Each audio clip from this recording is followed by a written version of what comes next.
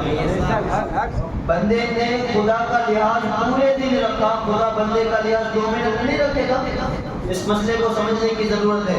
تو حدیث پاک میں ہے کہ افطاری جلدی کرو لیکن غالب گمان ہو جائے اس وقت. لہٰذا جب تک غالب گمان نہ ہو اس وقت تک افطار نہیں کی جائے گی. تو کون سی مثل پر ہمیں روزہ کھولنا ہے؟ ہماری مثل پر. اللہ تبارک و تعالیٰ کی بارگاہ میں دعا ہے جو کچھ بھی مسائل بیان ہوئے اس پہ ہم سب کو عمل کرنے کی توفیق اور رفیق عطا فرمائے. اور ایک مسئلہ یہ بھی خاص انہوں نے دھیان دلایا کہ سحری کے وقت وصل سے پہلے سارے کام کاج میں کر لیتے ہیں. اگر 5 بج کر آج کا کون سا وقت ہے 5 بج کر 22 سے 23 منٹ جو بھی مان لیجیے آج کا 23 منٹ ہے 5 بج کر 23 منٹ تو 5 بج کر 20 منٹ تک آپ کو اپنے تمام کام کر لینے ہیں. کچھ لوگوں کی عادت ہوتی ہے کہ جیسے وصل بجتے ہیں نا تو بھاگتے ہیں پھر پانی پیتے ہیں. تو اس طرح کرنے سے روزہ مکروہ ہوتا ہے اور بعض صورتوں کے اندر روزہ شروع ہی نہیں ہوتا. لہذا اس مسئلے کو بھی خاص یاد رکھیں. وما علینا الا البلاغ. السلام علیکم ورحمۃ اللہ.